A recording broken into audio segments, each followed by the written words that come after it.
तो चलिए हम लोग स्टार्ट करते हैं और हम लोग ट्राई करते हैं समझने का कि स्टॉक मार्केट क्या होता है, इसका नीड क्या है and how stock market works. ये हम लोग को समझने का ये हम लोग समझने का कोशिश करते हैं। ठीक है, तो ये समझने के लिए चलिए हम एक एग्जांपल लेते हैं कि सपोज एक पर्सन है जिसका नाम श्याम है। श्याम क्या है? श्याम एक एंटरप्रेन्योर है। ठीक है, Shyam is a entrepreneur. Shyam का एक स्टेबल बिजनेस है जो श्याम आराम से अपने लोकेलिटी में रन कर रहा है। श्याम हैज़ ए बिजनेस और श्याम हैज़ ए कंपनी, जिस कंपनी को वो अपने लोकेलिटी में आराम से रन कर रहा है। बट नाउ श्याम थिंक्स कि I have a good business model. Shyam को इसका फ्यूचर ज़्यादा ब्राइट दिख रहा है, तो श्याम इस कंपनी को या फिर अपने बिजनेस को एक्सपैंड करना चाहता है। ठीक है, अब किसी भी बिजनेस को या किसी भी कंपनी को एक्सपैंड करने के लिए फंड का रिक्वायरमेंट होता है। इट मीन्स मनी, पैसा चाहिए। तो अब श्याम को पैसा चाहिए। इन मतलब एक आसान भाषा में बोले तो एक कंपनी को एक्सपैंड करने के लिए मोर देन 100 और 200 करोड़ चाहिए। But for the ease of learning हम लोग एक हाइपोथेटिकल फिगर पकड़ते हैं ताकि कैलकुलेट करना आसान हो जाए। सपोज श्याम को 1 लाख रुपीस चाहिए अपनी कंपनी को एक्सपैंड करने के लिए और अपने बिजनेस मॉडल को एक्सपैंड करने के लिए। ठीक, अब श्याम को 1 लाख रुपीस चाहिए, तो 1 लाख रुपीस वो कहाँ से लेगा? तो देखते हैं क्या क्या ऑप्शन बचता है, मतलब क्या क्या ऑप्शन है श्याम के पास। तो श्याम सपोज करिए अपने किसी फ्रेंड से जाएगा मांगने। ठीक है, वो अपने फ्रेंड से जाएगा मांगने या फिर अपने किसी फैमिली मेम्बर के पास जाएगा और पैसा मांगेगा। अब अनटिल एंड अनलेस श्याम के फ्रेंड्स श्याम के फ्रेंड के पापा अंबानी नहीं है या फिर श्याम अंबानी के फैमिली से बिलोंग नहीं करता है, तो श्याम का फंड का रिक्वायरमेंट तो पूरा नहीं हो पाएगा, because 1 lakh rupees is a big amount. ठीक है, अब श्याम के पास क्या ऑप्शन बचता है? अब श्याम के पास ऑप्शन बचता है कि श्याम बैंक के पास जाएगा और लोन के लिए अप्लाई करेगा। Shyam will go to the bank and apply for the loan. But bank के केस में क्या है, हम लोग जिस कंट्री में रह रहे हैं उस कंट्री में एजुकेशन लोन आसानी से नहीं मिलता है, तो बिजनेस एक्सपेंशन के लिए लोन कहाँ से मिलेगा? और सपोज मिल भी गया तो इतने हाई रेट ऑफ इंटरेस्ट पे मिलता है कि एक एंटरप्रेन्योर के लिए सर्वाइव करना जस्ट नेक्स्ट टू इम्पॉसिबल हो जाता है। मतलब बैंक के लोन के रेट ऑफ इंटरेस्ट पे एंटरप्रेन्योर सर्वाइव नहीं कर पाता है।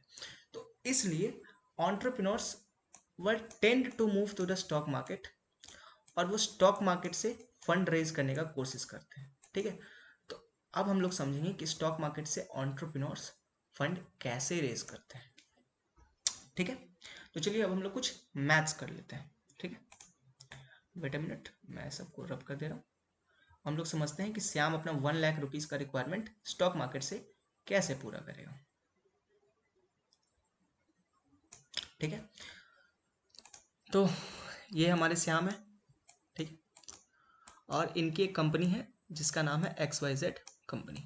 ठीक है, तो श्याम क्या करेंगे, स्टॉक मार्केट में अपनी कंपनी का आईपीओ लॉन्च करेंगे। अब what is IPO? IPO is initial public offering. ठीक है, अब आईपीओ में श्याम क्या करेंगे कि अपनी कंपनी के शेयर्स को स्प्लिट करके एक प्राइस पे वो लिस्ट करेंगे। ठीक है, तो सपोज श्याम ने 10,000 क्वांटिटीज लिस्ट कर दिए, कितने के प्राइस पे? 10 रुपीज़ के प्राइस पे। मतलब एक शेयर का प्राइस 10 रुपीज़ है एंड उन्होंने 10,000 क्वांटिटी मार्केट में पंच किया नहीं, मतलब लिस्ट कर रहे हैं अपने कंपनी का 10,000 शेयर्स वो लिस्ट कर रहे हैं at the price of 10 rupees.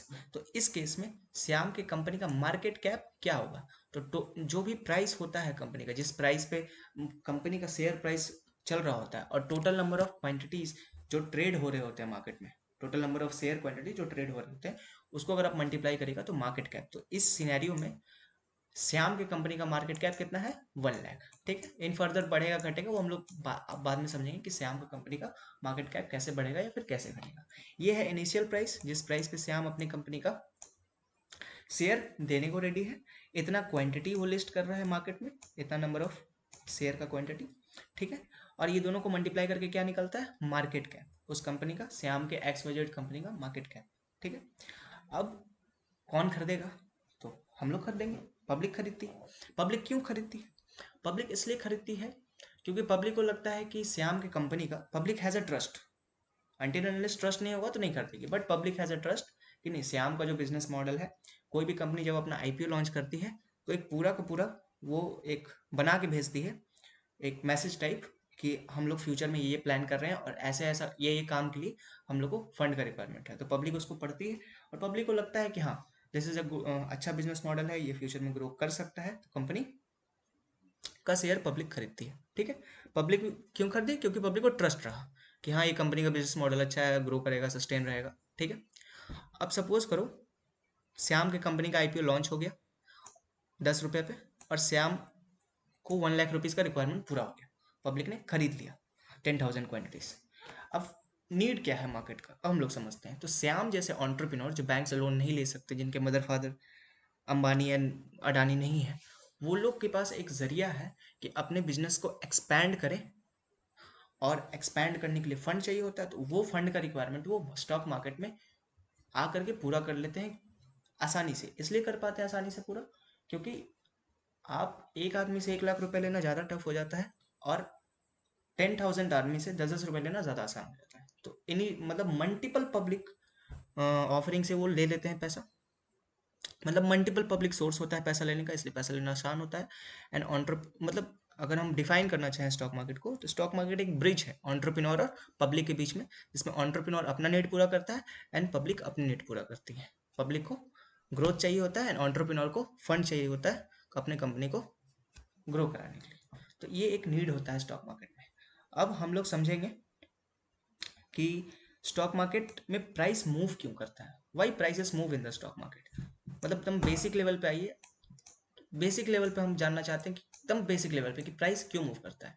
तो इसके लिए हम लोग अगले वीडियो में मिलते हैं एंड समझने की कोशिश करते हैं कि लिस्ट होने के बाद 10 के बाद 20 क्यों गया, 30 क्यों गया, कैसे जाता है आखिर, प्राइस कैसे मूव करता है स्टॉक मार्केट में, ये हम लोग अगले वीडियो में समझने का कोशिश करेंगे।